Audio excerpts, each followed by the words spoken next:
యువత రాజకీయాలలోకి రావాలే అని అన్ని పార్టీల నాయకులు చెప్తుంటారు. చెప్పుడే కాదు, కొంతమంది యువ నాయకులకు రాజకీయ అవకాశాలు కూడా ఇస్తుంటారు.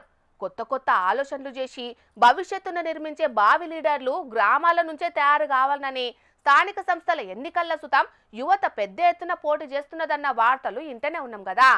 మీరే కాదు, మేం కూడా పోటీ చేస్తాం, మా సత్తా ఏందో చూపిస్తామన్నట్టే ఇగో గీ అవ్వ కూడా పోటీలో నిలుస్తున్నది.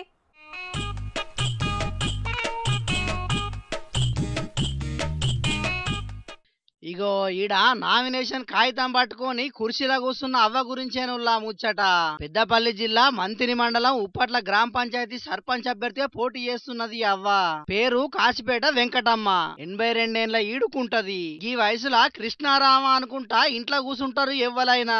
కానీ ఈ అవ్వ మాత్రం ఊరి కోసం ఏదో ఒకటి చేయాలనే ఆలోచనతోని సర్పంచ్ అభ్యర్థిగా పోటీలో నిలబడ్డది. వయసు శరీరానికే గాని మనసుకు కాదు. ప్రజాసేవ చేయడానికి మంచి చేయాలనే సంకల్పం ఉండాలి గాని దానికి వయసుతోని పని లేదని నిరూపణ చేస్తున్నది అవ్వ. నా పేరు వెంకటమ్మ, ఉప్పట్ల మాది.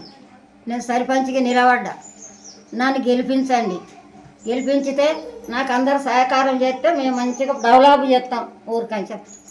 నన్ను సర్పంచ్గా గెలిపిస్తే ఊరిని అన్ని తీర్ల అభివృద్ధి చేస్తారని చెప్తున్నది అవ్వ. సర్పంచ్ ఎన్నికల సమరానికి సై అంటున్న ఈ అవ్వ రాజకీయ రొచ్చులకు మేం దిగాం, మా పనేదో మేం చేసుకుంటామని అనుకునే ఎంతో మంది యువతకు గీడులా మనకు రాజకీయాలు ఎందుకు, ఎవరెడబోతే నాకేంది, యాళ్లకు బుక్కెడు బువ్వ తిని పరాకత్తు వండుకుంటే అయిపోతుంది అనుకునే పెద్ద మనుషులకు సుతం ఎంతో ఆదర్శంగా నిలుస్తున్నది. ఇక ఎన్నికల్లో గెలిచి సర్పంచ్ అయితే ఆమె చరిత్ర ఇంకో తీరుంటది. ఏది ఏమైనా పోటీలో నిల్చుండే చాలా మందికి స్ఫూర్తిగా నిలిచింది అవ్వ. మరిగా రాజకీయాలు మనకెందుకు అనుకునే జనాలు చూసిరు కదా ఈ అవ్వ ముచ్చట. ఇప్పటికైనా అసొంటి ఆలోచనలు బంద్ పెట్టి మీరు సుతం రాజకీయ రంగంలో అడుగు ముంగటికెయ్యుండ్రి.